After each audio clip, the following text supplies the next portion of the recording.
19 জানুয়ারি the হিন্দুতে Begum Khaleda Zia প্রসঙ্গে একটি নিবন্ধ প্রকাশিত হয়েছে। নিবন্ধে উঠে আসে প্রয়াত জিয়াউর রহমানের মৃত্যু, খালেদা জিয়ার রাজনৈতিক অগ্রযাত্রা সহ ইত্যাদি বিষয়। নিবন্ধে বলা হয় 1981 সালের 30 মে ভোরে চট্টগ্রাম শহরের সার্কিট হাউসের ছাদে প্রচণ্ড বৃষ্টি আছড়ে পড়ার মধ্যেই প্রেসিডেন্ট জিয়াউর রহমান গোলাগুলির শব্দ শুনতে পান। নিজের নাইট স্যুট পরেই তিনি বন্দুকের গুলির কারণ জানতে ঘর থেকে বেরিয়ে আসেন এবং ঠিক তখনই গুলির শিলাবৃষ্টি তাকে আক্ষরিক অর্থে ঝাঁঝরা করে দেয়। নিবন্ধে বলা হয়, প্রেসিডেন্ট জিয়ার মৃত্যুর পর নাটকীয় পরিস্থিতিতে বেগম জিয়া রাজনৈতিক অঙ্গনে প্রবেশ করেন। জানা যায়, স্বামী জিয়াউর রহমানকে হত্যার খবর শুনে তিনি অজ্ঞান হয়ে পড়েছিলেন। 1984 সালের 13 জানুয়ারি বিএনপির দায়িত্ব গ্রহণ করেন খালেদা জিয়া। অবশ্য জিয়াউর রহমানের মৃত্যু হয়েছিল দেশের জন্য এক সংকটময় সময়ে। তৎকালীন প্রেসিডেন্টের হত্যাকাণ্ডের শিকার হওয়ার মাত্র কয়েকদিন আগে 17 মে শেখ হাসিনা বাংলাদেশে ফিরে এসেছিলেন।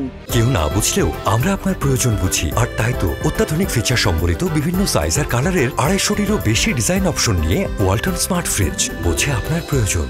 দ্য হিন্দুর নিবন্ধে শেখ হাসিনা ও খালেদা জিয়ার রাজনীতি সম্পর্কে বলা হয়, দুজন ভিন্ন প্রেক্ষাপট থেকে উঠে এসেছেন।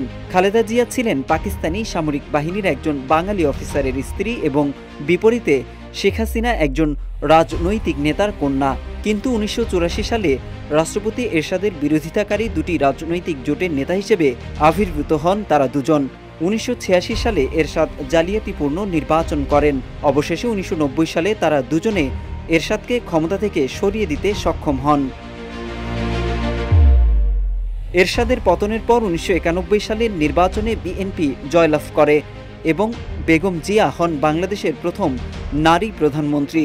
কিন্তু ক্ষমতায় বসে তিনি যখন দেশের সমস্যাগুলো কেবল বুঝতে শুরু করেছেন, তখনই একটি ভয়ঙ্কর ঘূর্ণিঝড়ে প্রায় 5 লাখ মানুষ নিহত হয়। শেখ হাসিনা সুযোগ বুঝে সে সময় বিএনপি সরকারকে অযোগ্য বলে অভিহিত করেন। কিন্তু বিএনপি 1996 সালের নির্বাচনে জয়লাভ করতে সক্ষম হয়েছিল। আওয়ামী লীগ নির্বাচনে কারচুপির অভিযোগ তুললে ক্ষমতা ছেড়ে দেয় বিএনপি। পরে অবশ্য প্রধানমন্ত্রী হন শেখ হাসিনা। তবে 1991 সাল থেকে 2006 সাল পর্যন্ত বেগম জিয়া তার প্রতিদ্বন্দ্বী হাসিনার সঙ্গে বাংলাদেশের রাজনীতিতে আধিপত্য বিস্তার করেছিলেন। তিনি চলতি শতাব্দীর শুরুতে জামায়াতে ইসলামীর সমর্থনে ক্ষমতায় ফিরে আসেন এবং 2006 সাল পর্যন্ত প্রধানমন্ত্রীর দায়িত্বে ছিলেন। যদিও পরবর্তী 15 বছরে খালেদা জিয়াকেই ক্ষমতার বাইরে রেখেছিলেন শেখ হাসিনা, কিন্তু তবুও রাজনৈতিক ময়দানে বিএনপি ছিল বেশ শক্তিশালী। এদিকে গত বছর আগস্টের শুরুতে শেখ হাসিনা পালিয়ে ভারতে আশ্রয় নেয়। হাসিনার পতনের পর বন্দিদশা থেকে মুক্ত হয়ে বেগম জিয়া জানান, তিনি হাসিনার প্রতি কোনো বিরাগ বা অসৎ ইচ্ছা পোষণ করেন না।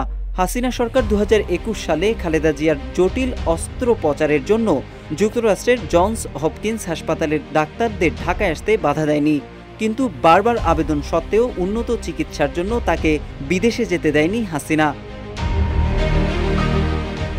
রাজনৈতিক পট পরিবর্তনে 79 বছর বয়সী বেগম জিয়া আবারও চলে এসেছেন লাইমলাইটে। সম্প্রতি চিকিৎসার জন্য লন্ডনে যান তিনি। সেখানে দীর্ঘ সময় পর তারেক রহমানের সাথে মিলিত হন তিনি। গত সপ্তাহে একটি দুর্নীতির মামলা থেকেও খালাস পেয়েছেন বেগম জিয়া। বাতিল হয় 10 বছরের সাজাও।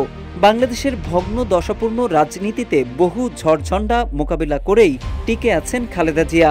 যখন অন্তর্বর্তী সরকার পরবর্তী নির্বাচনের ঘোষণা দেবে, তখন নিশ্চিতভাবেই আবারও রাজনৈতিক পরীক্ষা দেবেন এই নেত্রী। Mohammad Saiful Islam, news desk, Ittefaq.